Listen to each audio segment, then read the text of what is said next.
What if everything you've been taught about moving forward is backwards?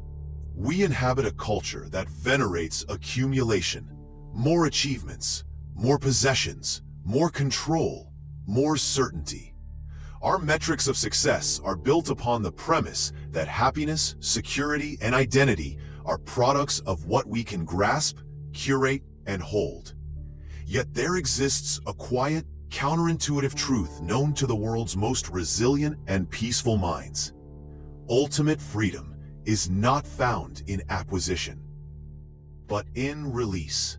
Psychological liberation does not come from adding to the self, but from skillfully, compassionately subtracting from it. Right now, as you read these words, millions of people are moving through their lives carrying an invisible, leaden weight. They are haunted by conversations that concluded years ago, emotionally handcuffed to failures that should have long since been lessons, and perpetually braced for disappointments that may never come. They have become, often without realizing it, curators of outdated pain, architects of their own confinement, and prisoners serving sentences imposed by memories, not judges. This is not a melodramatic metaphor, but a neurological and psychological reality. The past, when clung to, becomes a filter that colors the present, a script that dictates the future, and a weight that bends the posture of the soul. But here is what is almost universally misunderstood, and what this book exists to illuminate. Release is not forgiveness. Forgiveness may come later, or it may not. It is a separate destination. Release is not positive thinking. It is not the forced repetition of cheerful affirmations over a bedrock of unresolved hurt. Release is not spiritual bypassing.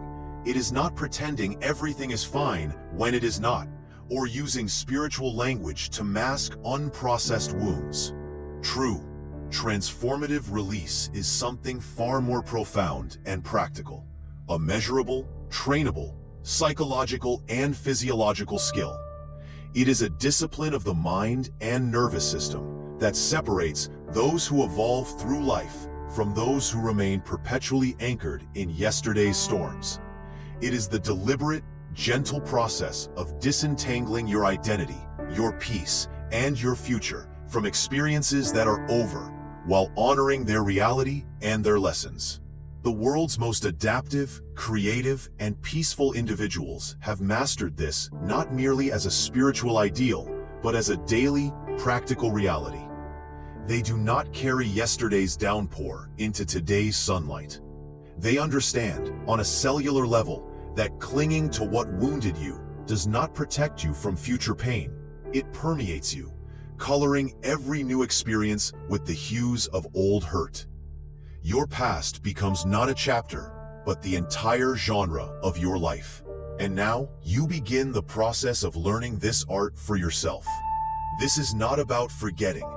It is about choosing what you remember for, to imprison or to inform. This is the science of letting go. Imagine beginning every day by strapping a 100-pound vest to your chest before walking out the door. You would adapt. Your posture would change. Your breath would become shallow. Your movements slow and labored.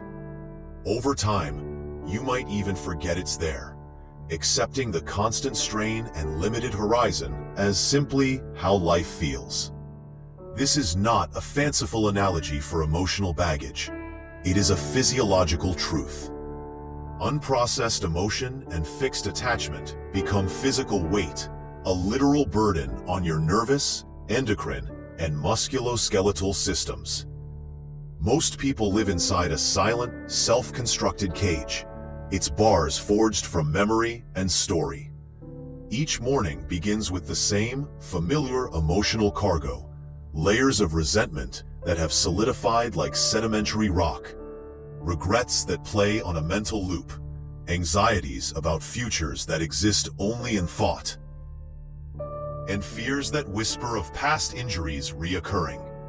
Old grievances are not merely remembered, they are rehearsed. Past betrayals, retain their visceral sting.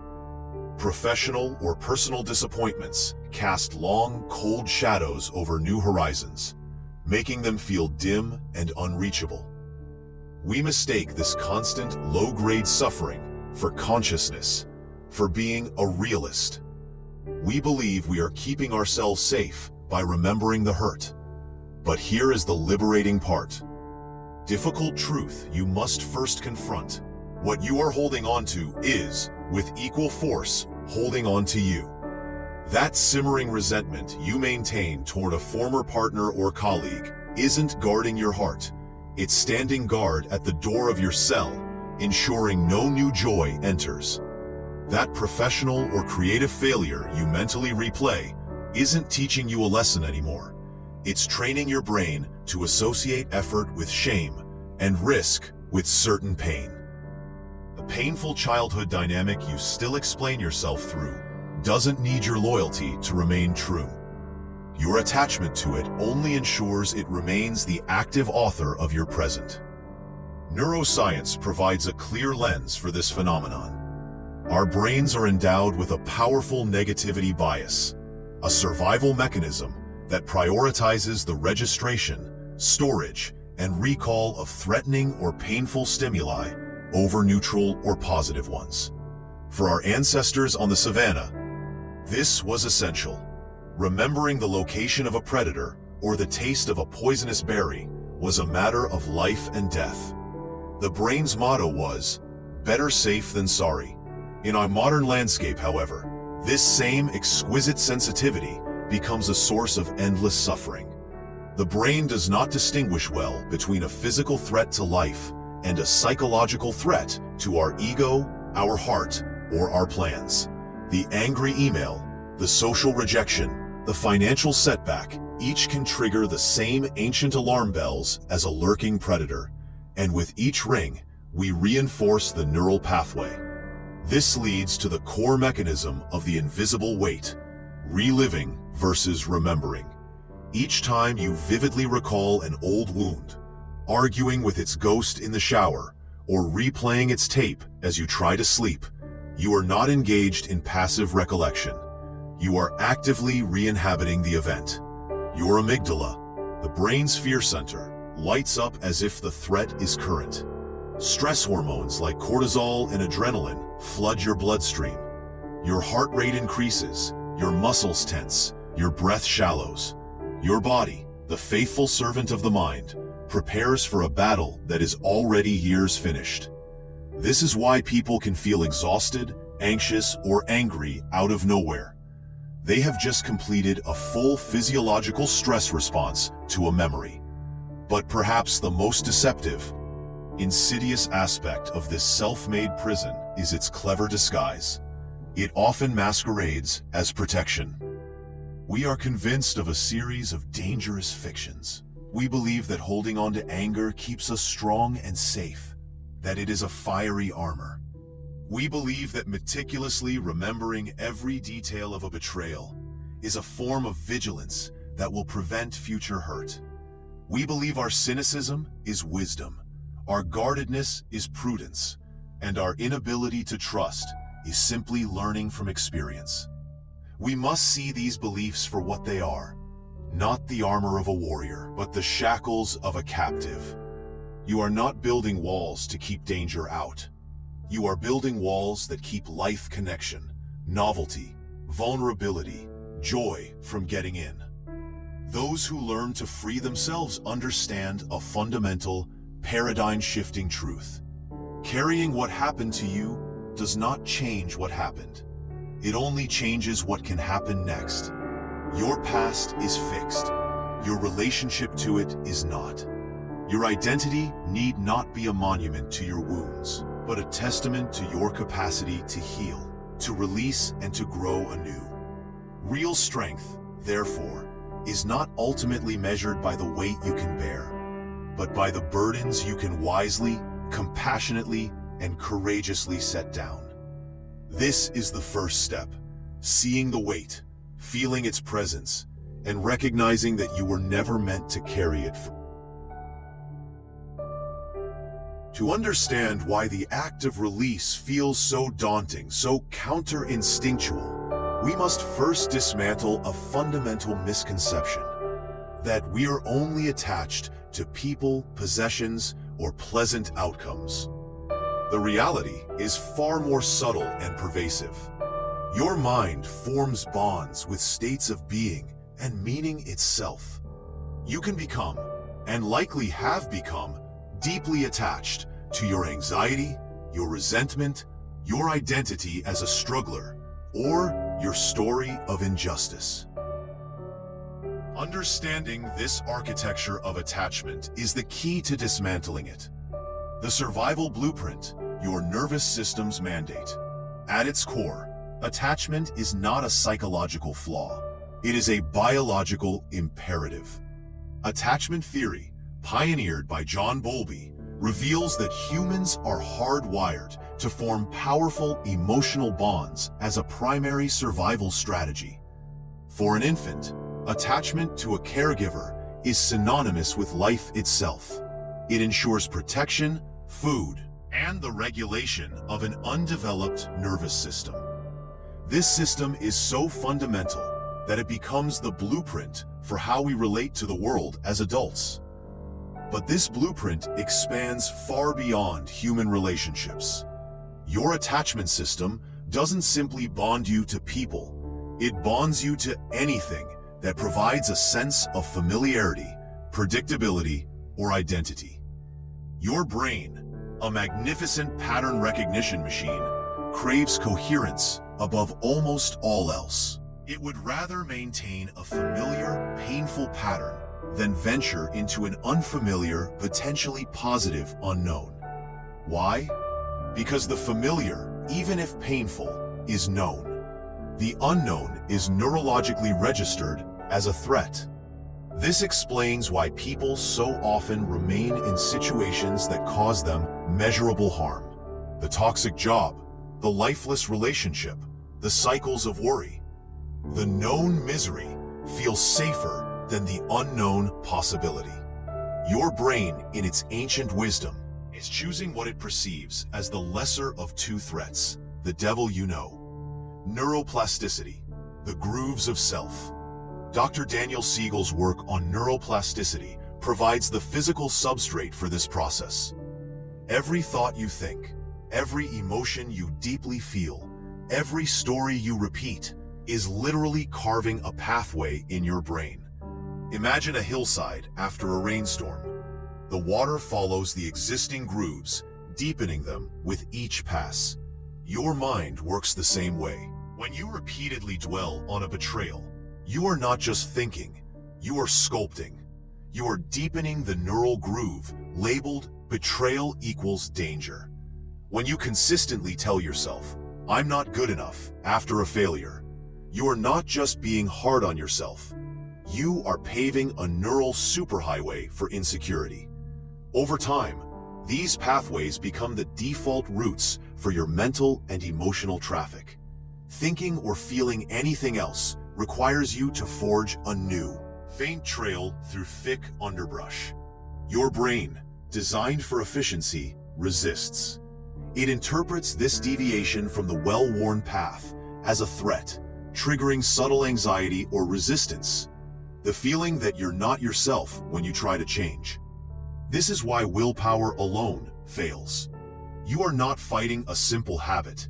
You are attempting to persuade a deeply conservative, survival-oriented organ to abandon its carefully drawn map of the world.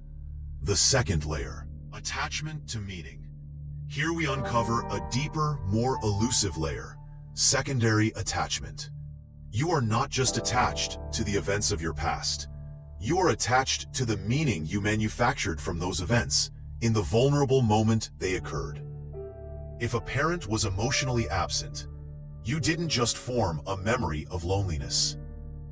You likely formed a core meaning. My needs are too much, or I am alone in this world. If a romantic partner cheated, the event was painful, but the meaning you attached, I am unlovable, or trust leads to pain, became the real prison. If you failed publicly, The embarrassment was temporary, but the meaning, "I am a fraud," or "my efforts are doomed," became the enduring legacy. These meanings crystallize into identity conclusions. They cease to be hypotheses about the world and become foundational truths of the self. And once embedded as identity, your entire psychic apparatus mobilizes to defend them. Your brain will filter perception, steer decisions, and even orchestrate relationships to prove these meanings true. This is the origin of the self-fulfilling prophecy. The person who believes, "I am unlovable," will, often unconsciously, test partners to the breaking point or withdraw to avoid being left, thereby guaranteeing the abandonment they fear.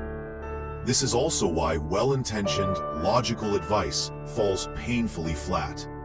When someone says, "just let it go," they are asking you to abandon not just a memory, but a piece of your identity's architecture. To your attachment system, this feels not like a suggestion, but like a threat to your very coherence, to who you are.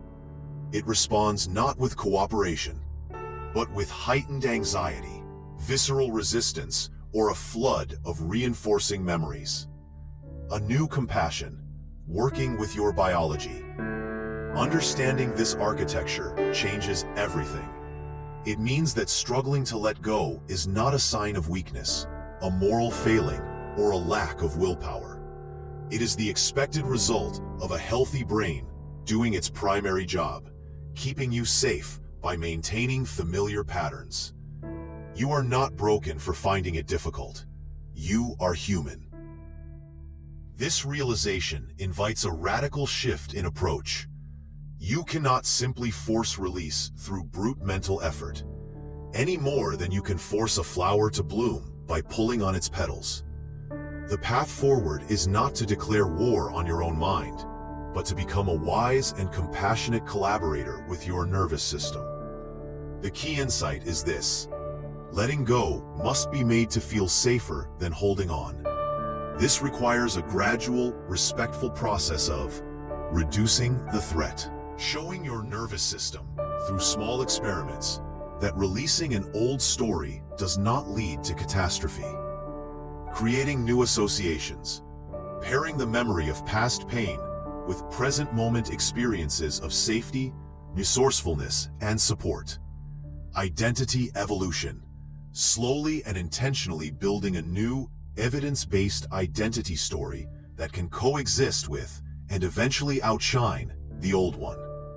When you begin to work with the psychology of attachment rather than against it, the process of release transforms. It becomes less a battle and more a gentle, persistent re-education of your own being.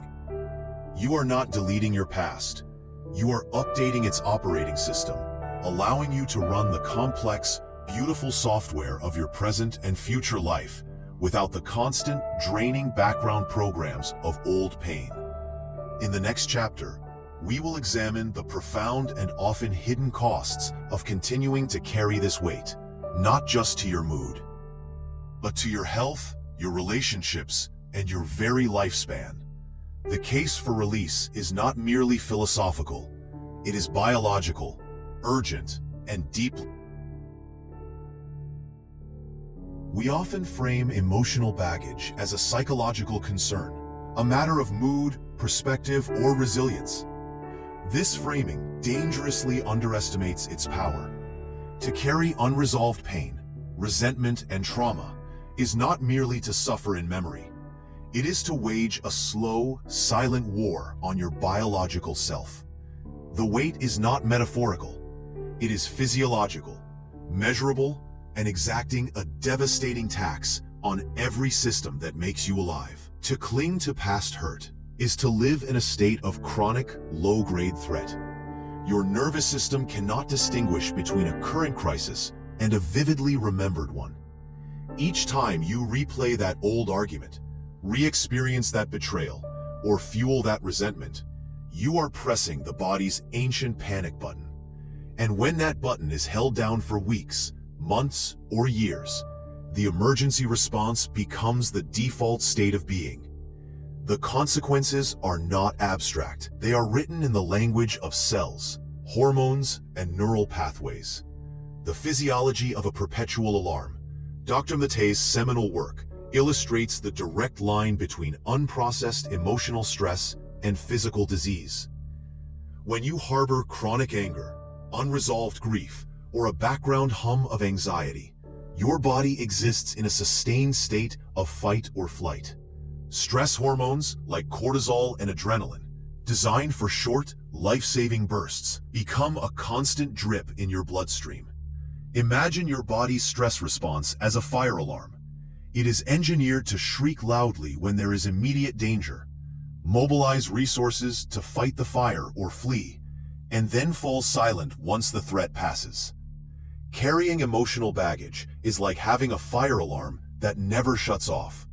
Your nervous system remains on high alert, perpetually scanning for a threat that originated years ago, convincing your tissues and organs that you are still in imminent danger.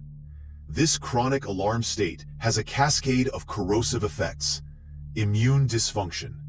Cortisol, in sustained doses, suppresses the immune system. The body's resources are diverted from long-term maintenance and defense, like fighting viruses or repairing cells, to short-term survival, increasing heart rate, tensing muscles. This makes you more susceptible to infections, slows healing, and contributes to inflammatory and autoimmune conditions where the body begins to attack its own tissues. Cardiovascular strain. Constant stress means a consistently elevated heart rate and blood pressure. Over time, this strains the cardiovascular system, contributing to hypertension, arterial damage, and increased risk of heart attack and stroke. Metabolic havoc. The body, believing it is in crisis, craves immediate fuel. It prompts cravings for high sugar, high-fat foods, and alters insulin sensitivity, paving the way for weight gain, metabolic syndrome, and type 2 diabetes. Accelerated aging. Groundbreaking research, including the seminal work on telomeres by Nobel laureate Elizabeth Blackburn, reveals this is not poetic metaphor. Telomeres are the protective caps on the ends of our chromosomes, the biological clock of cellular aging. Chronic psychological stress shortens telomeres dramatically. Emotional baggage is literally aging you from the inside out, shortening your lifespan at a cellular level. Every day spent marinating in old resentment is a day borrowed from your future vitality. The relational tax. The walls you build keep everyone out. The toll extends beyond the boundaries of your skin. Unprocessed pain from the past doesn't stay in the past. It becomes a lens through which you view every new relationship. This is not conscious cynicism. It is a neurological hijacking. When you carry the wound of a past betrayal, you unconsciously enter new connections with a hidden script. You become a master of hypervigilance, scanning for micro signs of disloyalty, interpreting neutral actions as threats, and expecting the other shoe to drop. Kindness is met with suspicion. Vulnerability in another is seen as a potential weapon. You believe you're being careful, but you're actually constructing a prison of loneliness. The walls you build to keep out potential hurt also wall out genuine intimacy, trust, and joy. This dynamic creates a cruel, self-fulfilling prophecy.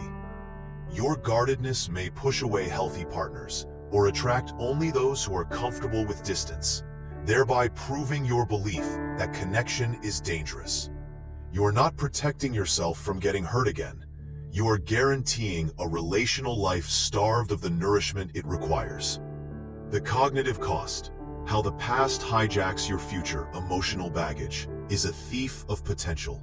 It doesn't just color your relationships, it sabotages your decision-making, stifles your creativity, and limits your life's trajectory. When your nervous system is patterned by past failure or criticism, your brain's risk assessment system becomes skewed. Opportunities are not evaluated on their current merits, but through the filter of old pain. You might avoid applying for a promotion because a past rejection whispers, "You're not leadership material." Abandon a creative pursuit because the ghost of an old critic mutters, "You have no real talent." Shy away from intimacy because the memory of heartbreak screams, "Love ends in pain." You are no longer making choices based on present reality or future possibility. You are making choices based on a past that is over, allowing it to govern a future that has yet to be written. This is the very definition of being stuck, the theft of joy. When you can't receive the good, perhaps the most subtle and tragic cost is the theft of your capacity for unadulterated joy. When your system is chronically braced for threat, it cannot fully relax into safety and pleasure. Even when good things happen, the achievement, the loving gesture, the moment of peace, a part of you remains on guard, waiting for the catch, anticipating the loss, or feeling an undercurrent of guilt for feeling happy when you should be vigilant. This explains the perplexing phenomenon of achieving a long-sought goal and feeling empty. You got the career, the relationship, the home, but you cannot fully inhabit it. The nervous system of your struggling past cannot seamlessly transition into the reality of your achieved present. The baggage from your before prevents you from fully embracing your after. The identity prison. Ultimately, the heaviest cost is to your own becoming. When you define yourself by what happened to you, "I am a victim of X. I am someone who fails at Y. I am the person who was broken by Z," you freeze yourself in an historical moment. You cement an identity centered on wounding. This identity becomes a cage that prevents you from growing, evolving, and discovering who you are beyond your history. You remain the person who was hurt, rather than becoming the person who healed, who learned, who grew. The central message of this chapter is one of both stark warning and profound hope. None of these costs are inevitable. They are the direct, measurable effects of a biological system under sustained, unnecessary stress. The shortened telomeres, the guarded heart, the missed opportunities, the muted joy, they are not your life sentence. They are the consequences of a pattern, and patterns can be changed. The science is unequivocal. The act of genuine, nervous system level release reverses these processes. It lowers cortisol, reduces inflammation, allows the immune system to re-engage, and creates the conditions for telomere maintenance. It calms the hypervigilant amygdala, freeing you to see present relationships with fresh eyes. It returns agency to your decision-making. It opens the neural pathways that allow joy to be felt fully. The weight you carry is not permanent. It is a burden you have the power and the biological imperative to set down. In the next chapter, we will move from understanding the cost to understanding the mechanism of liberation. The neuroscience of how release actually works in the fabric of your. Understanding why we cling is only half the battle. The other, more liberating half, lies in understanding how we can, with precision and patience, learn to let go. This is not a matter of vague willpower or spiritual wishing. Release is a neurological process, a literal rewiring of the brain's circuitry. To master it, we must move from metaphor to mechanism, from poetry to the practical science of how the brain stores, retrieves, and crucially, reorganizes the past. The failure of most let-it-go advice stems from a fundamental misunderstanding of memory. We think of memories as fixed files in a mental cabinet, to be forgotten or ignored. Neuroscience reveals a far more dynamic and hopeful truth. Memory is a living, reconstructive process. Every time we recall an experience, we don't just pull a static record. We reopen the file, re-experience it in the present context, and then save it again, potentially in a modified form. This process, called memory reconsolidation, is the brain's built-in pathway for healing. The frozen file, how trauma becomes trapped. To understand reconsolidation, we must first understand why some memories become prisons. During an ordinary, non-traumatic experience, the brain integrates information seamlessly. The hippocampus, the narrative librarian, files the facts.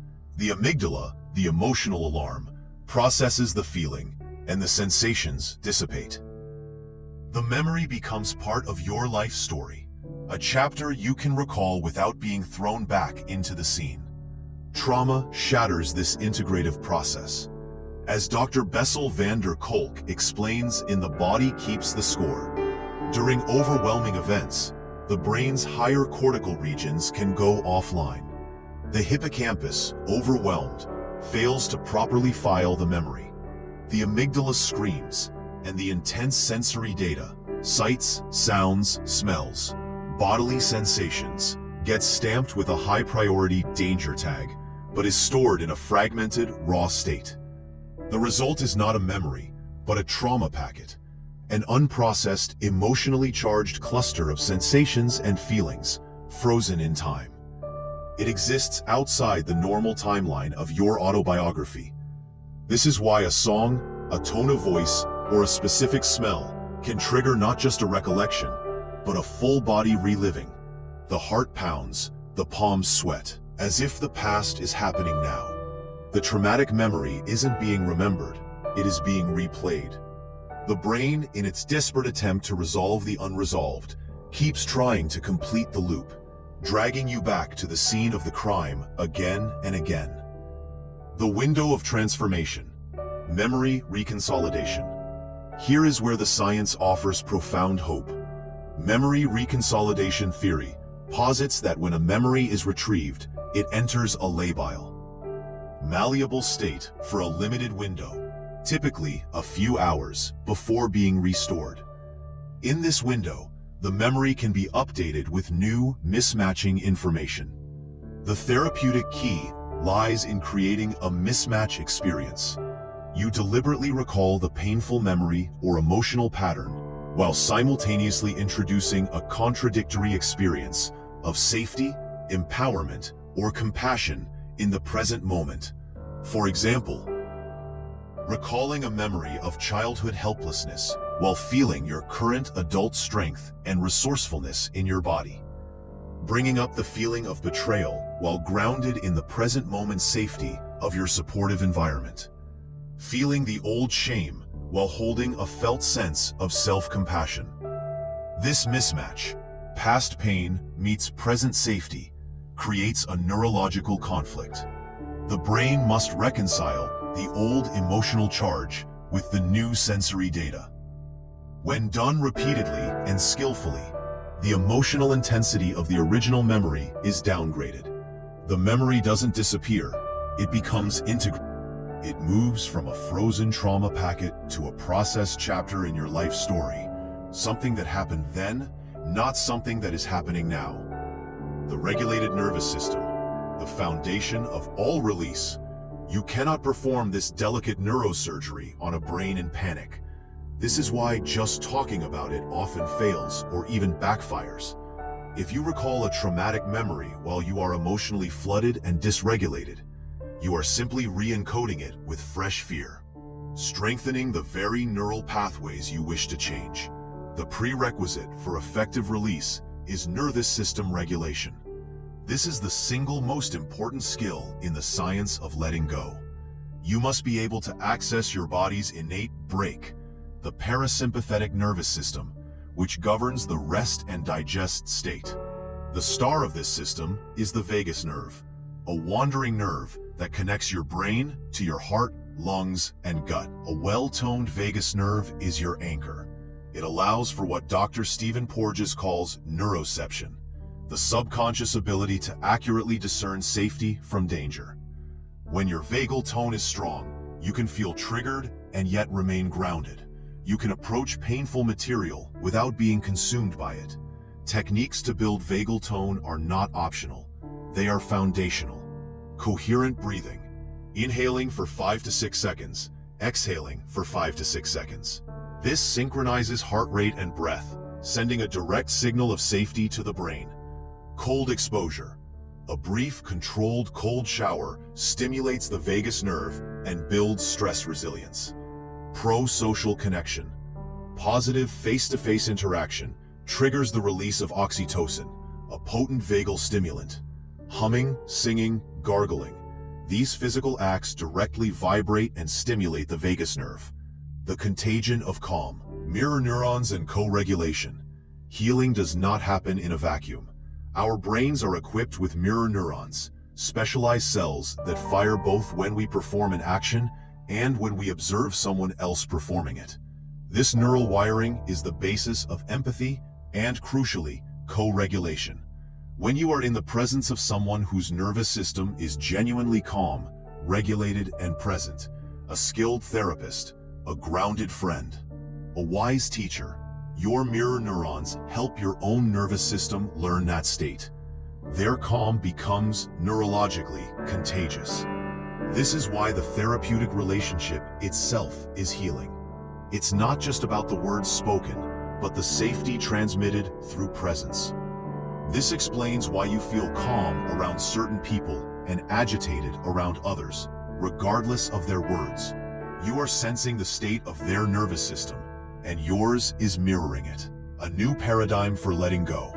This neurobiological understanding reframes the entire endeavor.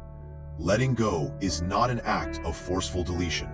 It is a process of gentle, regulated revision. Regulate first. You cultivate a home base of somatic safety through breath, movement, and connection. Access from safety. From this anchored state, you gently approach the edge of the old pain, not to drown in it, but to observe it. Create the mismatch. You hold the old feeling while firmly grounding in a present moment resource: safety, strength, compassion. Integrate and rest. You allow the nervous system to process this new information, then return to rest, trusting the rewiring to occur subconsciously. This is a slow, layer-by-layer process of teaching the brain a new truth. The danger is over. You are safe now. It requires patience, for you are asking the most ancient parts of your brain to update their deepest maps of.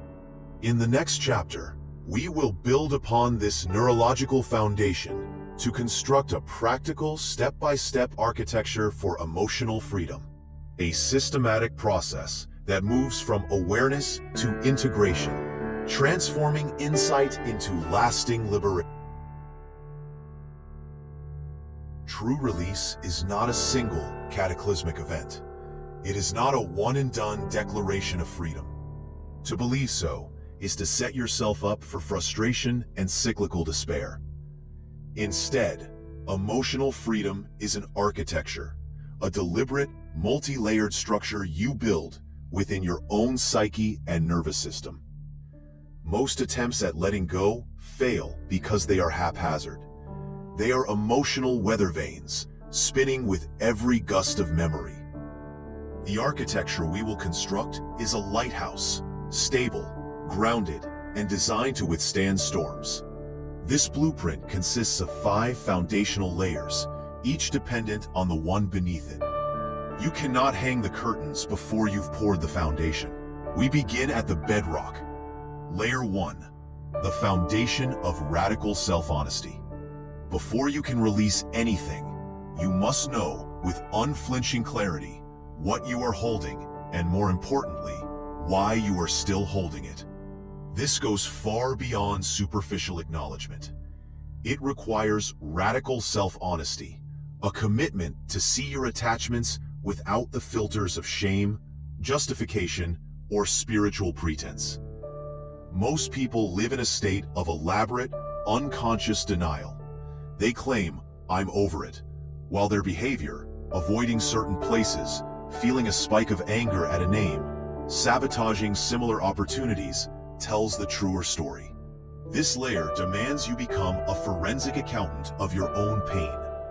The crucial, often avoided task here is to identify the secondary gains, the hidden, unwelcome benefits of staying attached to the wound. Your psyche would not cling to something that is purely harmful. It always believes it is serving a purpose. You must uncover what that purpose is. Does holding on to anger from a past betrayal make you feel powerful in a situation where you once felt powerless? Does maintaining the identity of the wounded one garner you sympathy, attention, or a reprieve from life's demands? Does clinging to a past failure allow you to avoid the risk of a new, more terrifying one? These are not character flaws. They are ingenious, adaptive survival strategies that were born in a moment of need. Honoring their original protective intent is essential. You thank that part of you for trying to keep you safe, even as you consciously choose to update its strategy. Only when you honestly acknowledge what you're getting from the prison can you consciously decide to meet those needs in healthier ways and choose to walk out the door. Layer 2. Cultivating witness consciousness. With a clear inventory in hand, the next skill is learning to observe your internal world without being consumed by it. Most people are fused with their thoughts and emotions. When anger arises, they become anger. When a story of "I'm not enough" plays, they are the actor, director, and audience of that tragedy. Witness consciousness is the practice of developing an inner observer. It is the part of you that can notice, anger is here, or the story of my failure is playing again, without grabbing the microphone and joining the chorus. This is not detachment or dissociation. It is discernment. You are learning to separate your core self, the aware, spacious consciousness, from the contents of your experience, the passing thoughts, emotions, and memories. This is trained through consistent, gentle practice. Mindfulness meditation, sitting and observing the breath, noticing when the mind wanders into a story, and gently returning to the anchor of the breath without judgment. Somatic awareness, tuning into bodily sensations, tightness in the chest, heat in the face, as pure sensation, without immediately weaving them into a narrative of fear or anger. The name it to tame it technique. When a strong emotion surfaces, silently label it: worry, sadness, nostalgia. This simple act engages the prefrontal cortex and creates critical space between you and the emotion. You are building a mental balcony from which you can watch the parade of your inner life without feeling compelled to march in it. Layer 3.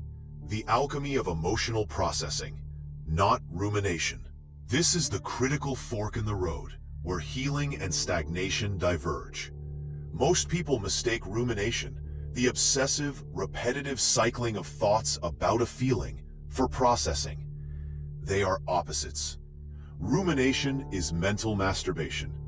It is thinking about the pain, analyzing its causes, replaying conversations, and rehearsing arguments, all while avoiding the actual, raw sensation of the emotion itself. It feels like work, but leads nowhere. It strengthens neural pathways of distress. Processing is conscious, embodied digestion. It is the willingness to feel the emotion fully in the body, without the story, and allow it to move, change, and dissipate. The work of Dr. Peter Levine on somatic experiencing teaches us that trauma is energy that was mobilized for survival, but not discharged. Processing is the completion of that cycle. This requires titration, approaching the emotion in small, manageable doses, like dipping a toe into a pool rather than jumping into the deep end. The process is feel it to heal it, but only as much as you can integrate. You might set a timer for 90 seconds, feel the full physical wave of sadness, then actively shift your state with a deep breath or by looking around the room. This teaches your nervous system that you can handle the emotion without being overwhelmed by it. Layer 4. Rewriting the identity narrative. Your sense of self is the most powerful story you will ever tell. For many, this story is a biography of wounds. I am someone who was abandoned. I am a person who fails. I am unlovable. This layer involves a conscious, courageous revision of that core narrative. You are not denying your history. You are changing its interpretive frame. You move from a narrative of damage to one of growth and resource. Instead of, I was betrayed, you try on, I learned profound lessons about trust and boundaries. Instead of, I am a failure, you experiment with, I am someone with the courage to try, learn, and iterate. Instead of, I am damaged by my past, you consider, my past forced me to develop resilience and depth that I now carry as strength. This is post-traumatic growth in action. You are mining your painful experiences for the capacities they forged in you. Empathy, discernment, perseverance, compassion, and making those the central themes of your identity. You shift from being the protagonist of a tragedy to the author of a hero's journey. Layer 5. Conscious creation and embodied practice. The final layer is where intention meets action in the real world. You cannot just release old patterns. You must replace them with new ones. Neural pathways weaken from disuse and strengthen from new repeated experiences. Conscious creation is the deliberate engineering of experiences that validate your new identity and reinforce your new, freer neural networks. If your new narrative is, I am capable, you must consciously take on a small, manageable challenge and succeed. If it is, I am worthy of connection, you must practice vulnerability with a safe person. If it is, my past does not define my present, you must visit a place or engage with a trigger while consciously anchoring in your witness consciousness and new narrative. This is evidence-based healing. Every time you act from your new story, you provide your nervous system with concrete proof that the change is real and safe. You are no longer just thinking new thoughts. You are living them, creating a feedback loop of reinforcement. This 5-layer architecture, honesty, witness, processing, narrative creation, provides a stable, sequential path. It moves you from confused suffering to aware observation, to emotional integration, to identity transformation, and finally, to a new lived reality. It ensures your release is not a temporary emotional state, but a permanent structural renovation of the self. In the next chapter, we will clear the debris that blocks this construction, the pervasive, culturally sanctioned myths about letting go that keep millions of. Before we can build a new structure of freedom, we must clear the psychological land of the faulty, culturally ingested blueprints that already occupy it. The greatest obstacle to genuine release is not a lack of effort, but a foundation of misguided beliefs about how emotional healing is supposed to work. These myths are so pervasive, so often repeated in platitudes and well-meaning advice, that they masquerade as wisdom. To proceed, we must expose them for what they are: the intellectual architecture of your prison. Myth number 1. Time heals all wounds. This is perhaps the most seductive and damaging lie we tell ourselves about pain. It provides a passive, comforting excuse for inaction. Just give it time, we say, as if the calendar itself possesses curative powers. The truth: time is neurologically neutral. What heals wounds is not the passive passage of time, but what you actively do within that time.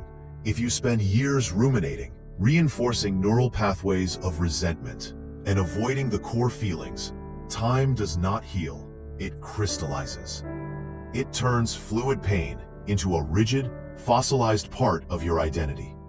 Look at the bitter septuagenarian still raging over a business deal from 1985.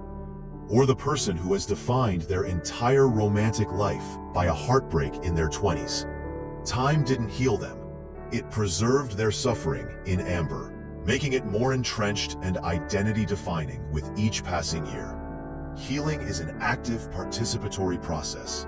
Time merely provides the container. The medicine is what you choose to place inside it. Conscious processing, new learning, and the courageous choice to relate to the memory differently. Without that active ingredient, time is just the length of your sentence. Myth number 2. You must forgive to move on. Forgiveness has been elevated to a non-negotiable sacrament of emotional health, a moral imperative.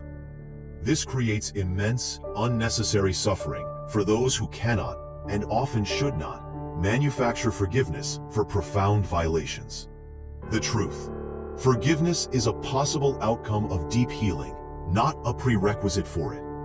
Forcing forgiveness before you have fully felt your anger, grief, and sense of violation is a form of spiritual bypassing. It is an attempt to leapfrog over the messy human work of processing in order to arrive at a spiritually correct state.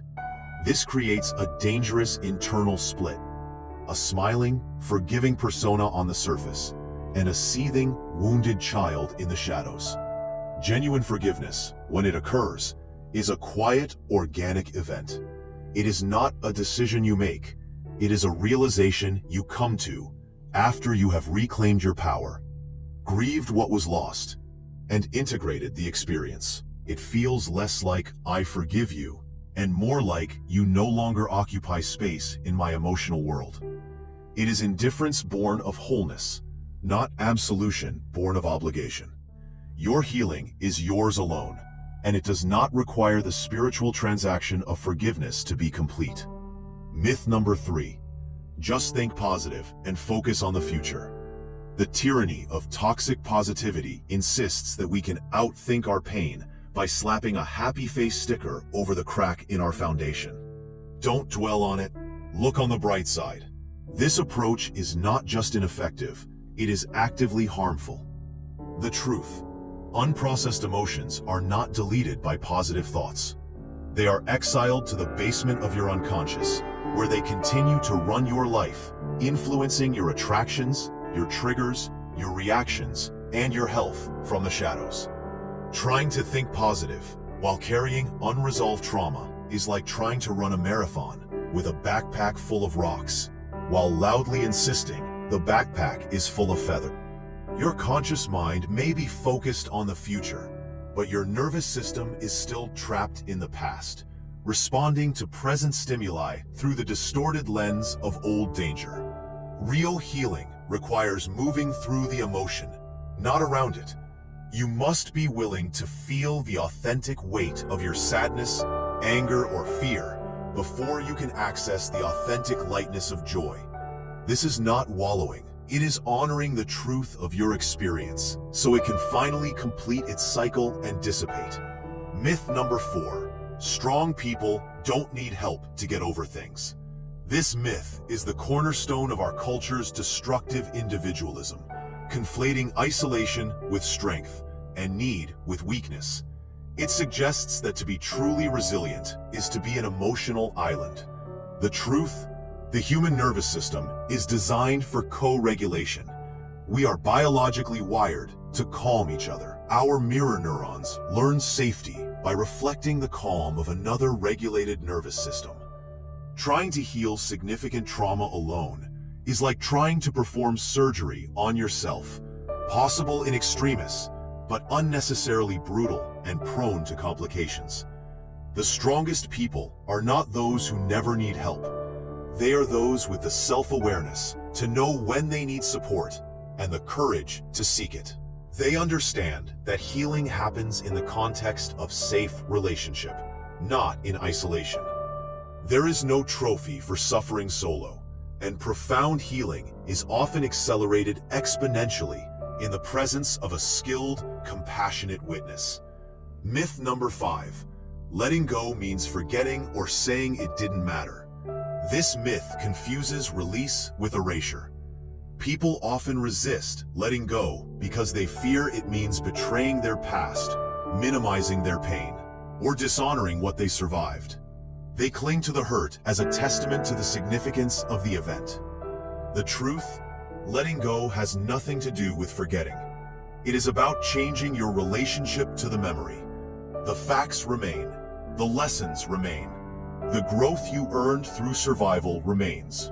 What changes is the emotional charge, the way the memory activates your nervous system. When you truly let go, you can remember what happened without being re-traumatized by the remembering. You can acknowledge the profound impact something had on you without continuing to be defined by it. You honor your past not by carrying its pain forever, but by using its lessons to build a freer future. Letting go is the ultimate act of honor. It says, "This experience changed me, but it will not chain me." Myth number 6. Letting go is weakness. Holding on is strength. This final myth is a critical error of categorization. It frames letting go as a form of giving up, of surrender to an enemy or a defeat. The truth? Letting go and giving up are opposites. Giving up is passive, defeated, and surrenders your power to the circumstance. It says, "You win."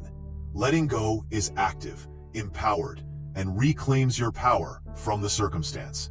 It says, "I am taking my energy back." Holding on to resentment, replaying failure, clinging to a dead relationship. These are not acts of strength. They are acts of exhaustion, a futile attempt to control a past that is already fixed. The real strength, the profound courage, lies in feeling the full depth of your pain, and then consciously choosing to stop investing your life's currency in a bankrupt venture from yesterday. It is the strength to turn your face from the grave and walk back toward the land of the living. By dismantling these myths, you clear the cognitive rubble that has blocked your path. You create space for a new, more accurate, and empowering understanding that letting go is a skilled, active, courageous, and often supported process of reclamation. It is not about losing a part of your history, but about gaining possession of your entire present and future. With this clearer ground beneath us, we can now examine a critical distinction that will further refine our approach. The fundamental difference between forgiveness and letting go, and why confusing them has led so many astray. One of the most critical points of confusion, and consequently of unnecessary suffering, on the journey toward emotional freedom is the conflation of two distinct processes, forgiveness and release. We use the terms interchangeably, as if they are synonymous destinations on the same map. They are not. They are different paths, serving different psychological functions, and orienting you toward different compass points. Understanding this distinction is not semantic nitpicking. It is the difference between authentic healing and a form of spiritual fraud you perpetrate against yourself. Defining the divergence, release, letting go, is an internal, intrapersonal process. Its focus is you and your relationship to your own experience. It is the work of disentangling your identity, your peace, and your present moment energy from a past event, person, or outcome. Release asks, how do I free myself from the lingering impact of this? It is entirely about your internal landscape. Forgiveness is often a relational, interpersonal gesture. Its focus is them and your relationship to their actions. It is a conscious decision to relinquish resentment or the desire for revenge towards someone who has caused harm. Forgiveness asks, how do I change my stance toward the other? It often involves, at least conceptually, the other party. You can achieve profound, complete release without ever offering forgiveness. You can free yourself from the haunting of a childhood trauma without forgiving an unrepentant abuser. You can cease to be defined by a professional betrayal without forgiving the colleague who sabotaged you. Your liberation is not contingent upon a moral or emotional transaction with the source of your pain. The danger of premature forgiveness. When forgiveness is prescribed as a mandatory step for healing, it becomes a trap. Premature forgiveness, forgiving because you think you should, because it's the spiritual thing to do, or because you want to bypass your own valid anger, is a form of self-abandonment. It sends a devastating message to your wounded self. Your anger is wrong. Your hurt is an inconvenience. Your need for justice is petty. Be the bigger person and shut up. This does not heal the wound. It papers over it with a placard of piety. The unprocessed pain, now shrouded in shame for feeling it, goes underground. It metastasizes into chronic anxiety, depression, or somatic illness. It also sets a dangerous precedent in your psyche, teaching you to prioritize the appearance of goodness over the integrity of your own emotional truth. This often leads to repeated patterns of victimization, as you train yourself to forgive transgressions you haven't yet fully acknowledged. Authentic forgiveness, a symptom, not a strategy. Genuine forgiveness is not a strategy you employ to feel better. It is a symptom that emerges naturally when deep healing has occurred. It is the emotional weather that appears after the storm has truly passed. This kind of forgiveness feels unforced. It isn't even necessarily a conscious act. It is the realization that the person or event simply doesn't hold emotional weight for you anymore. You think of them and feel nothing. Neutrality. They have become psychologically irrelevant. This forgiveness comes from a place of fullness and integration, not from emptiness and spiritual obligation. You have processed the experience so thoroughly that you no longer need the story of victim and villain to make sense of your world. You have reclaimed your narrative and your power. When forgiveness is not possible nor necessary. For survivors of profound trauma, abuse, or betrayal, the pressure to forgive can feel like a second violation, a societal demand that they absolve the unforgivable. This is a cruel burden. Your healing does not depend on your capacity to forgive. It depends entirely on your capacity to release the impact of what was done to you. You do not have to forgive the rapist to heal from rape. You do not have to forgive the emotionally abusive parent to build a healthy adult life. You do not have to forgive the treacherous friend to learn to trust again. In these cases, the very concept of forgiveness can be a distraction from the real work. It keeps your psychological energy oriented toward the perpetrator, wrestling with whether to forgive them, waiting for an apology, hoping for remorse. Release reorients that energy back toward yourself, toward your own nervous system regulation, your own boundary setting, your own reconstruction of meaning. The pragmatics of focusing on release. Choosing release as your primary focus has immense practical advantages. It places agency firmly in your hands. Your healing is no longer held hostage by another person's conscience, their apology, or their capacity for change. You don't have to wait for an acknowledgement that may never come.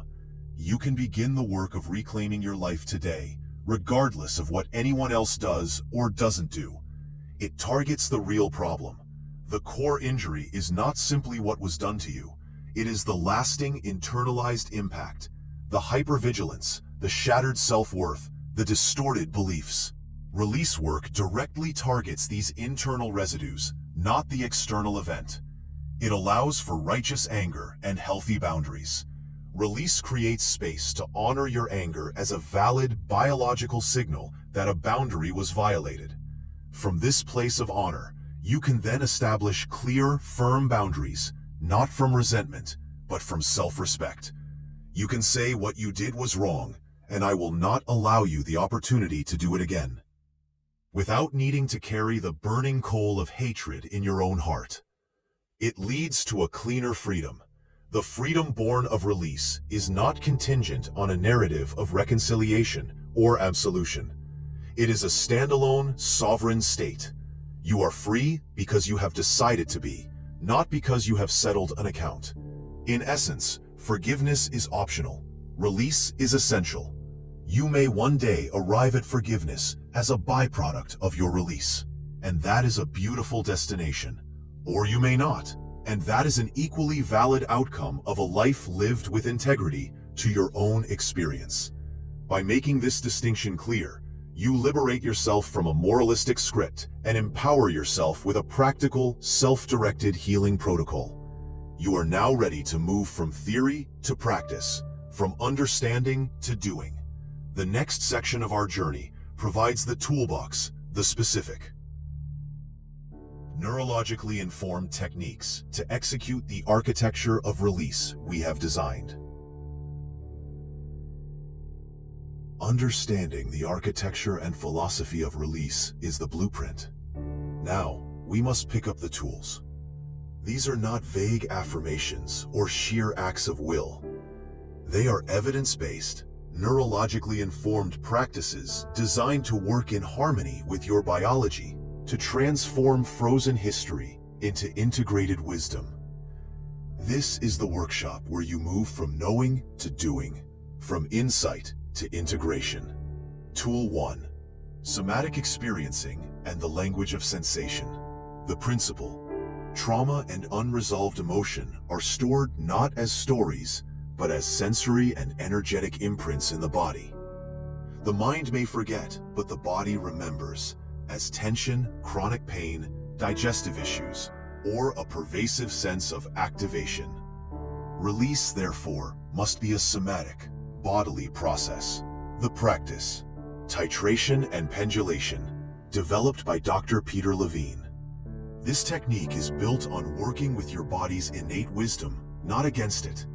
Identify a resource. Begin not with the pain, but with a sensation of safety or neutrality. Feel your feet on the floor, the weight of your body in the chair, the rhythm of your breath. This is your anchor. Touch the edge. Gently bring to mind a mildly distressing memory or feeling. Instead of diving into the story, immediately drop your awareness into your body. Ask, where do I feel this in my body right now? Is it a tightness in the chest? A sinking in the gut? A buzzing in the arms? Pendulate. Feel that sensation for just 20 to 30 seconds. Then, deliberately shift your attention back to your resource. The feel of the chair, your breath. Stay with the resource until your nervous system calms. Repeat. Gently pendulate back to the edge of the sensation, then back to the resource. This is titration processing, tiny, manageable doses of activation. It teaches your body it can touch the pain without being overwhelmed by it, and that it can return to safety at will. The science. This completes the fight or flight cycle that was interrupted during the original stressful event, discharging trapped survival energy. It rebuilds the neural connection between body and prefrontal cortex, moving the experience from the reactive amygdala to the integrative regions of the brain. Tool 2. Coherent breathing and vagal toning. The principle: your breath is the remote control for your autonomic nervous system. Shallow, chaotic breath signals danger. Slow, rhythmic breath signals safety, directly stimulating the vagus nerve and switching you into the parasympathetic, rest and digest state, which is the only state in which true emotional integration can occur. The practice: the 5-5-5 rhythm. Sit or lie comfortably. Place one hand on your chest, one on your belly. Inhale softly and deeply through your nose for a count of 5, feeling your belly expand. Exhale slowly and completely through your nose for a count of 5, feeling your belly soften. Maintain this rhythm for 10 to 20 minutes. The goal is not to control forcefully, but to find a smooth, wave-like rhythm. For release, while in this coherent state, bring a difficult thought or memory to mind. Notice how, from this regulated physiological base, the memory loses its sharp edges. The breath acts as a container, allowing you to observe the emotional content without being hijacked by it. The science. Coherent breathing creates high heart rate variability, HRV, a key marker of nervous system resilience and emotional flexibility. High HRV is associated with better emotional regulation and a greater capacity to adapt to stress. Tool 3. Memory reconsolidation in practice. The principle: leverage the brain's natural reconsolidation window to update painful memories with new, mismatching information of safety and the practice, the then and now dialogue. From a regulated state, use your breath first. Gently recall a specific, painful memory. Notice the feelings and beliefs attached to it. Example, I was alone and powerless. Now, deliberately introduce a powerful mismatch. Bring your full awareness to your present moment reality. Look around the room and name 3 safe objects. Feel the strength in your adult body. Remember a recent moment where you felt competent or loved. Hold both in your mind simultaneously. The memory of past powerlessness and the present moment sensation of safety, strength. This creates a cognitive dissonance that the brain must resolve. You can enhance this with imagery. Picture your present self walking into that past scene, offering comfort, protection, or needed resources to your younger self. Witness the past scene changing as your current empowered self intervenes. The science. This practice capitalizes on memory reconsolidation. By retrieving the memory and pairing it with a contradictory present moment experience, you disrupt its neural encoding. When it is restored, the emotional charge is diminished, and the memory becomes tagged with the new, safer associations. Tool 4. Parts work, informed by internal family systems. The principle: you are not a monolithic self, but an internal ecosystem of parts. Sub-personalities that formed to protect you. The angry part, the anxious part, the people-pleasing part, each has a positive intention. Release comes not from fighting these parts, but from listening to and integrating them. The practice, the internal meeting. When you feel a strong, stuck emotion like a surge of unshakable shame, close your eyes and turn inward. Acknowledge the feeling as a part of you. Say internally, a part of me is feeling deeply ashamed right now. With curiosity, ask this part, what are you trying to do for me? What are you afraid would happen if you weren't here? Listen. You might hear, I'm trying to make you small so you don't get rejected again. Or, I'm punishing you so you'll never make that mistake again. Thank the part for its service. Thank you for trying to protect me. I see how hard you've worked. From your core, calm self, the you that can witness all parts, offer this part what it needs. Reassurance, compassion, or new information. We are safe now. I am an adult, and I can handle this. You don't have to work so hard anymore. The science. This practice facilitates neural integration between the emotional limbic system and the logical prefrontal cortex. It depolarizes internal conflict, moving the system from fragmentation toward harmony. It transforms internal enemies into honored, retired guardians. Tool 5. Ritual and symbolic release. The principle: the human psyche understands and is moved by symbol and ritual. A concrete act can powerfully signal closure to the unconscious mind. The practice: the letter burn. Write a detailed, unfiltered letter to the person, situation, or even to your own past self. Express every ounce of anger, hurt, and sadness. Do not send it. Then safely burn it, watching the paper turn to ash. As it burns, consciously state, I release this story from my cells. I reclaim this energy for my life. The returning ritual. Find a small object, a stone, a shell, that symbolically represents the burden. Hold it. Imbue it with the feeling you wish to release. Go to a body of water, a crossroads, or even your backyard. State your intention aloud and physically give it back to the earth or water. The science. Ritual creates a powerful peak experience that marks a before and after in the brain. The symbolic action provides a tangible endpoint for the unconscious, helping to consolidate the intention of release into a felt, memorable event. Equipped with these tools, you are no longer a passive victim of your past. You are an active participant in your own healing, a neuroarchitect skillfully renovating the landscape of your mind. In the next chapter, We will apply these tools to the specific types of burdens that most commonly bind us. Not all burdens are created equal. The dense, complex weight of childhood neglect differs from the sharp, specific laceration of a betrayal, which differs again from the diffuse fog of grief. While the core architecture of release remains constant, different wounds require nuanced approaches, specific keys for specific locks. Applying a one-size-fits-all method, just breathe through it, to profoundly different injuries is like using a bandage for a broken bone.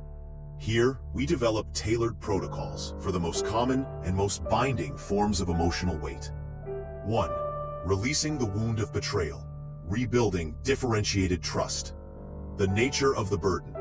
Betrayal, by a partner, a friend, a family member, or an institution, does more than hurt. It shatters your world-making faculty. It attacks your ability to map reality, to predict behavior, and to believe in the safety of connection. The core injury is not just the act, but the collapse of meaning it triggers. If I was so wrong about this, what can I trust? The tailored approach, the trust audit. The goal is not to regain blind faith, but to develop differentiated trust, the ability to assess trustworthiness accurately, in context. Degeneralize. Write down the specific, factual components of the betrayal. Who specifically? What action precisely? Under what context? Challenge the global belief, no one can be trusted. With this specific data, person X in situation Y proved untrustworthy about topic Z. The trust spectrum. Create a list of people in your life. Instead of a binary, trust, don't trust, rate them on a scale of 1 to 10 for different categories. Emotional confidentiality, reliability, honesty, competence. You'll likely find a mosaic. Your sister might be a 9 in reliability, but a 4 in emotional attunement. This rebuilds a nuanced, accurate trust map. Micro-risk practice. Engage in tiny, incremental acts of trust with safe people. Share a minor vulnerability and observe the outcome. Ask for a small favor. This provides your nervous system with new, positive data points that contradict the globalizing story of the betrayal. The healing narrative shift. Move from "I was betrayed because I am foolish, trust too easily," to "I am learning the sophisticated skill of discernment. My trust is a gift I can choose to offer based on evidence, not a vulnerability to be exploited." 2. Releasing the shadow of failure, from identity to information. The nature of the burden. Failure becomes burdensome when it ceases to be an event and becomes an identity. "I failed" morphs into "I am a failure." The mind attaches to the story of incapacity, using it as a predictive algorithm for all future endeavors, leading to avoidance and self-sabotage. The tailored approach, the failure autopsy. Treat the failure not as a verdict, but as a data set from a complex experiment. Factual deconstruction. Write down the project goal. List every contributing factor with radical neutrality. Market conditions, timing, your specific actions, others' actions, resources, skill gaps, plain bad luck. Separate what was within your control from what was not. Extract the pure information. From that list, extract only the actionable insights. I need to improve my skill in X. I need to validate demand before building. I need partners with competency Y. Strip away the global self-judgment. I'm an idiot, to find the specific, useful lesson. The and yet exercise. Write the failure story. Then physically write the words "and yet," and list all evidence of your capability, resilience, and worth that exists outside of that event. My business failed, and yet I have succeeded in other projects. And yet I have skills A, B, and yet I am still here, learning. The healing narrative shift. Move from "I am a failure" to "I am a learner." That venture provided critical data for my ongoing evolution. My worth is not contingent on any single outcome. 3. Releasing core shame. The work of unmerging the nature of the burden. Shame is the most toxic burden because it is not about an action, I did something bad, but about being. I am bad, defective, unworthy. It often originates in early experiences where a child's natural needs or expressions were met with rejection, contempt, or neglect. The self merges with the message. The tailored approach, externalization, and corrective experience. Shame thrives in secrecy and isolation. Healing requires pulling it out into the light of compassionate connection. Name and separate. When shame arises, practice saying, "This is the voice of shame. It is not the truth of who I am. It is an old recording from the time when I needed to believe I was flawed to make sense of my world." This begins the critical process of unmerging your identity from the shame. Shame disclosure with a Volt person. Identify one incredibly safe, non-shaming person. Share your shame story with them using this formula. I carry shame about something. When I feel it, I believe I am something. The hardest part is, the goal is not problem solving, but empathic witnessing. Their non-horrified, compassionate response, "Thank you for telling me. I see you. That sounds so painful," provides a direct, neurological mismatch to the shame's core prediction of rejection. Develop self-compassion as an antidote. Practice speaking to yourself as you would to a beloved friend who confessed the same shame.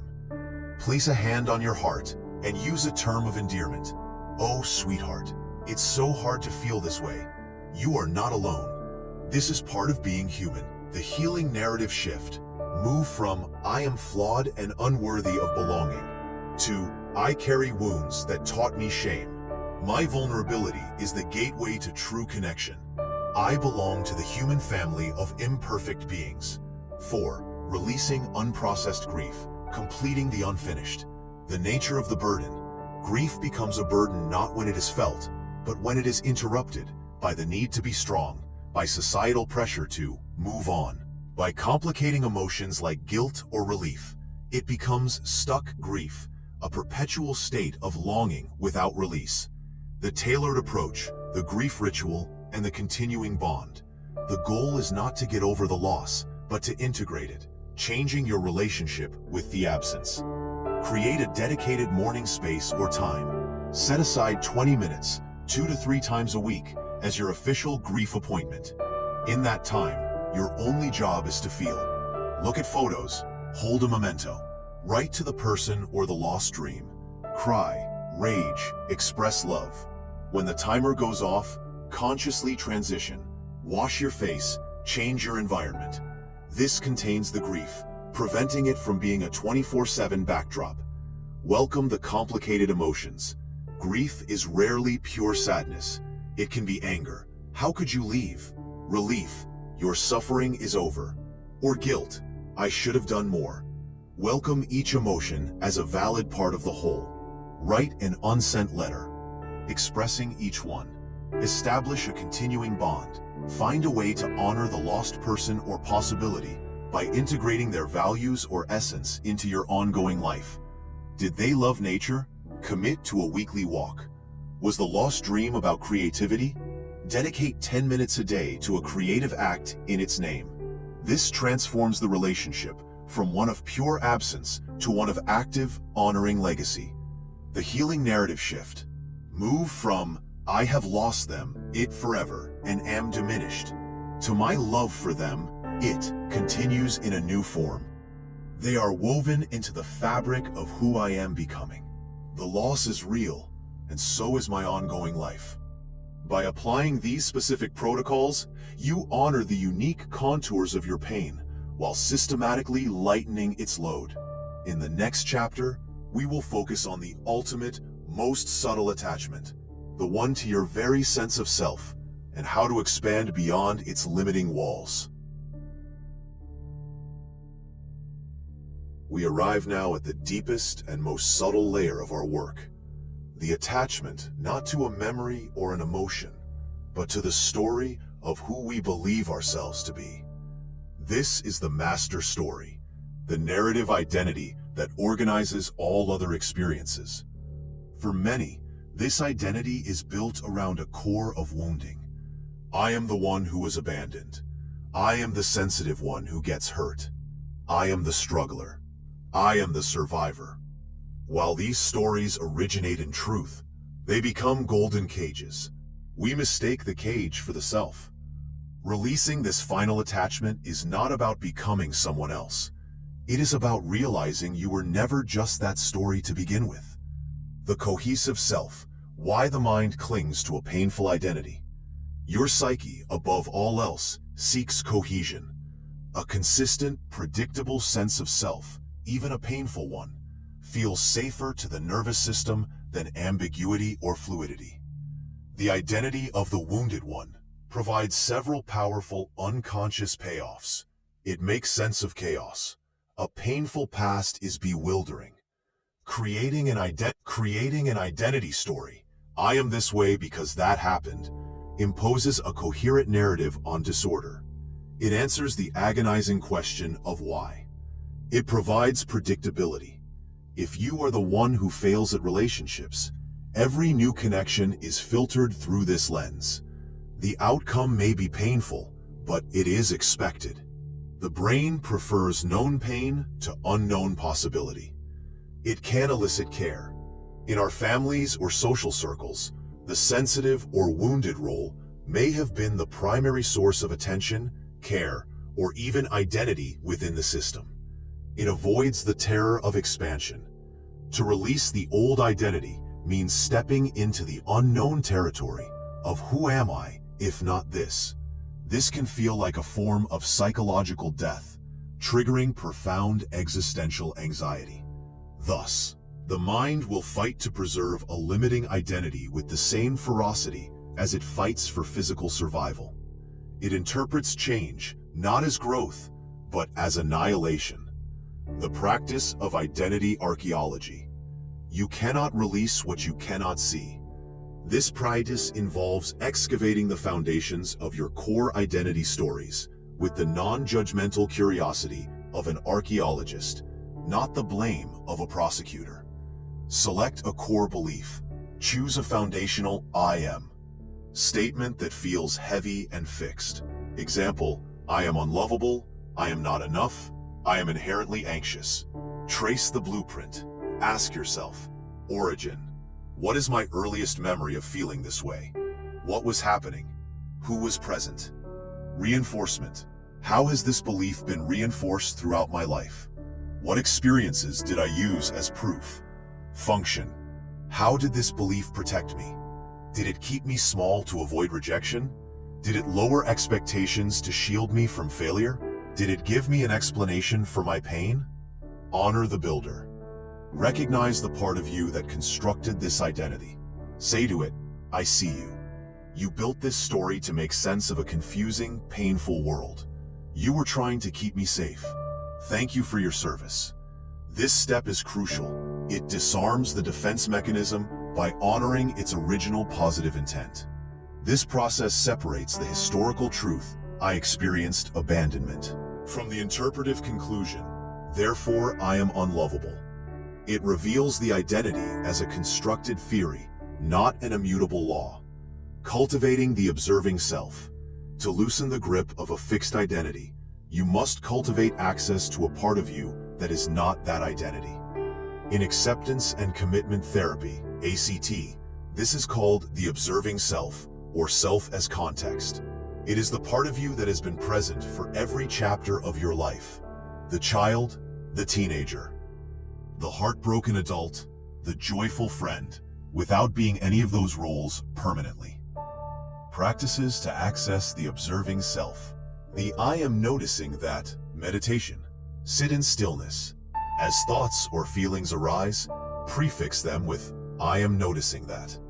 Example, not I am anxious, but I am noticing that anxiety is present. Not I am a failure, but I am noticing the thought I am a failure arising. This creates critical space between the core I and the content of experience. The timeline visualization. Mentally picture your life as a path or a timeline. See yourself as a child at one point, a teenager at another, yourself in various jobs and relationships. Now, pull your perspective back to the you that is watching this entire timeline. This is the observing self, the consistent, aware space that holds all these changing identities. This self is unchanging, spacious, and incapable of being damaged. It is your true home base. The more you rest in this awareness, the more your historical, wounded identity is seen as a piece of your experience, not the totality of your being. The art of conscious identity expansion release is only half the work. You must also consciously and gently try on new ways of being. This is not about fake positivity, but about experimental living, gathering evidence for a more expansive self-concept. Choose an as-if quality. Select a quality that contradicts your old identity, but feels aspirational. If your old story is I am powerless, you might choose I am resourceful. If it's I am unlovable, choose I am worthy of connection. Design micro-actions. For 1 week, commit to tiny, low-stakes actions that embody this quality for just 5 minutes a day. Resourceful. Fix a minor broken item in your home. Research a solution to a small problem. Worthy of connection. Make brief, authentic eye contact with a cashier. Share a minor, genuine opinion with a friend. Collect the evidence. After each action, journal. When I acted as if I were resourceful, I felt blank, and I noticed blank. This creates a new portfolio of evidence that your brain cannot ignore. Integrating the shadow, from either or to both and. The ultimate release from a fixed identity comes through integration, not eradication. The goal is not to kill the wounded one and become the invincible hero. That is just another rigid identity. The goal is to move from an either-or to a both-and mindset. You are not either wounded or strong. You are a person who both carries historical wounds and possesses profound strength. You are not either a failure or a success. You are a complex being who both has experienced failures and has the capacity for achievement and learning. This both-and stance is the hallmark of psychological maturity and true flexibility. It allows all parts of your experience to exist without any one part needing to define the whole. You are the vast sky, not the passing weather. By releasing your attachment to a singular, suffering-based identity, you reclaim your inherent might to complexity, contradiction, and continual becoming.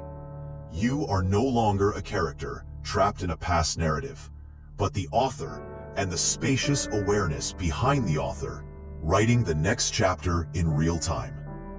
With this foundational shift in place, we can now explore how these principles apply to our most vital arena of practice, our relationships with others. Our relationships serve as the ultimate testing ground for the art of release. It is here that our attachments become most visible, our fears most acute, and the promise of liberation most profound.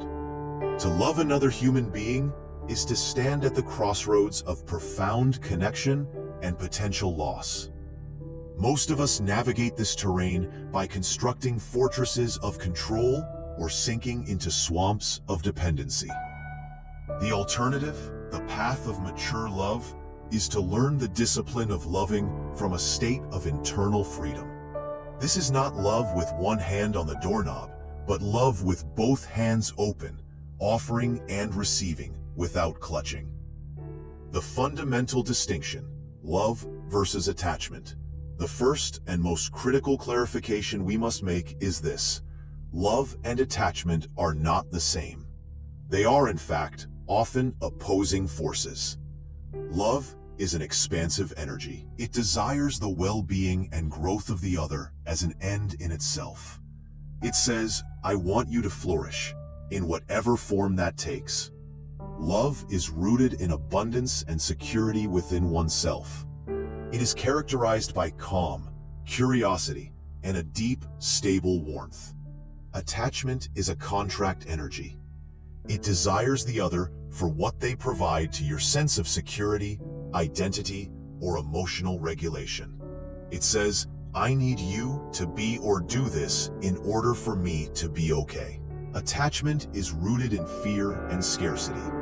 It is characterized by anxiety, jealousy, possessiveness, and a frantic, grasping heat.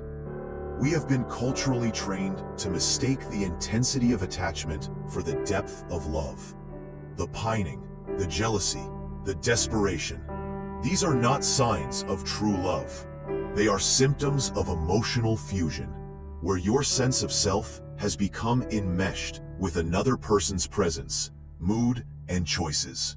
The cornerstone. Differentiation.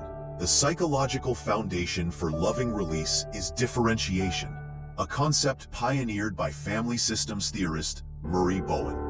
Differentiation is your ability to maintain a solid sense of self while intimately connected to another. It is emotional distinctness. A poorly differentiated person is like a chameleon on their partner's emotional skin. Their partner's anxiety becomes their anxiety. Their partner's anger triggers their defensiveness. Their partner's sadness feels like their responsibility to fix. Their mood and self-worth rise and fall with their partner's attention. This feels intensely close, but it is actually a form of enmeshment that strangles individual growth and creates volatile, reactive relationships. A well-differentiated person maintains their own emotional integrity. They can be compassionate and present with their partner's distress without becoming infected by it. They can say, I see you're really upset, and I'm here with you, without needing to either absorb the emotion or frantically make it go away. They can hold on to their own views and feelings even when their partner disagrees. This creates a calm, spacious container where real intimacy, the intimacy of two whole beings choosing each other, can flourish. Practice for differentiation. When you feel emotionally triggered by your partner, practice this internal sequence. Pause and feel. Notice the surge of emotion, anxiety, anger, hurt in your body. Ask the boundary question. Is this feeling about me, or is this their feeling that I am picking up? E.g., is my anxiety about my own fear of abandonment, or am I simply resonating with their work stress? Return to your own center. Place a hand on your heart and take 3 conscious breaths, anchoring in your own body. Remind yourself, their feeling is theirs, my feeling is mine. I can be with them without losing myself. Releasing the 3 great relationship attachments. 1. Releasing attachment to outcome, the happily ever after script. We enter relationships with unconscious blueprints. How a partner should act, how conflict should be resolved, what milestones must be reached. Attachment to this script creates constant, low-grade disappointment. Practice relational mindfulness. See your partner anew each day, not as a character in your pre-written story, but as a mysterious, evolving person.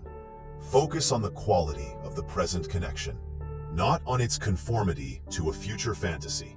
2. Releasing attachment to fixing or being fixed. The fantasy that a partner will complete you or heal your old wounds places an impossible burden on them and guarantees your continued dependency. The work of healing is your sovereign responsibility. In a mature relationship, you witness and support each other's growth journeys, but you do not appoint yourselves as the other's therapist or savior. Your love becomes a safe harbor from which each of you can embark on your own inner work, not a substitute for it. 3. Releasing attachment to permanent harmony. The belief that a good relationship means never feeling angry, hurt, or disconnected is a recipe for repression and dishonesty. Release means embracing the rhythm of harmony and repair. Conflict, when navigated cleanly, without contempt or character assassination, is not a sign of failure. It is the friction that creates deeper understanding. Practice letting go of the need to win an argument or avoid conflict at all costs. Instead, attach to the intention of understanding and repair. The practice of conscious commitment. This is the pinnacle of relational release. Commitment as a daily, conscious choice, not a trapped, obligated state. When your togetherness is based on need and fear, you are shackled. When it is based on daily, renewed choice, you are free. Each morning, or in moments of doubt, ask yourself, knowing what I know today, do I choose this person? Do I choose this relationship? This is not a threat to the bond. It is its ultimate honoring. It transforms the relationship from a life sentence into a life's devotion, freely given. It means you are there not because you have to be, but because you want to be. This consciousness infuses the ordinary with extraordinary meaning. In this space of chosen, differentiated love, you discover the paradox at the heart of release. The less you need a relationship to define or complete you, the more capable you are of creating one that is profound, resilient, and truly freeing. You love not from emptiness seeking to be filled, but from fullness seeking to share. This is the liberation that awaits when you bring the art of release into the heart of your connection with others. We have journeyed from recognizing the invisible weight, through the neurobiology of attachment, to the specific tools for release. Yet, a critical truth remains. Release is not a project with an endpoint. It is not like building a house, where you lay the final brick and declare it complete. It is more like tending a garden, or practicing an instrument, a lifelong cultivation of a skill that deepens and refines with consistent practice. To mistake release for a one-time achievement is to risk building a new, more subtle identity. The one who is finally free, setting yourself up for a fall when the next inevitable wave of attachment arises. The final stage of this work, therefore, is not a grand finale, but the design of a sustainable culture of release within your own life.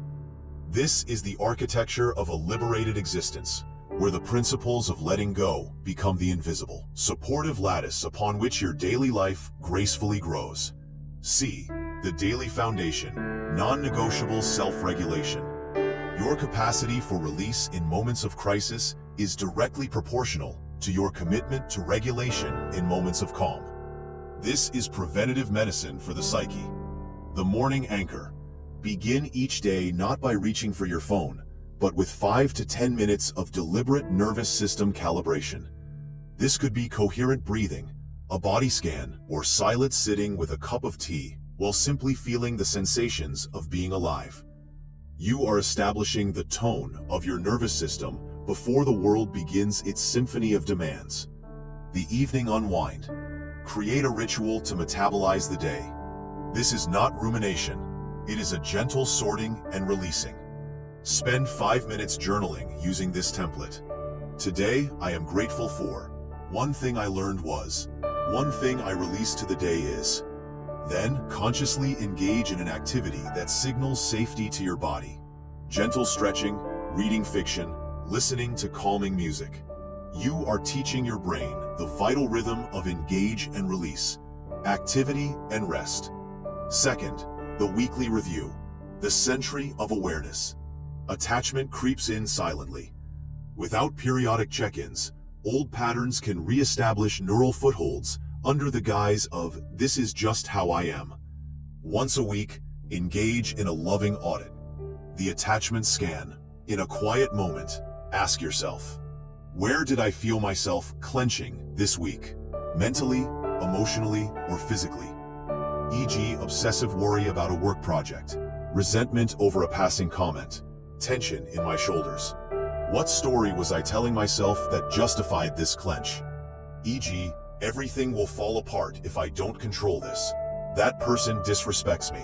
I can't handle uncertainty. What is one small, concrete action I can take this coming week to loosen that grip? E.g., delegate one task. Have a clarifying conversation. Practice saying, "I don't know" to an outcome. This scan transforms you from a passive victim of unconscious patterns into an active steward of your inner climate. Third, the seasonal ritual, symbolic shedding. Align your practice with the natural world's innate wisdom of release. Our ancestors understood the power of ritual to mark internal shifts. Create simple, personal ceremonies that honor life's natural cycles of letting go. The autumn release. As leaves fall, write down what you are ready to shed. An old grievance, a limiting belief, a habit that no longer serves. Safely burn the paper or bury it, symbolically composting it to make fertile soil for new growth. The winter solstice pause.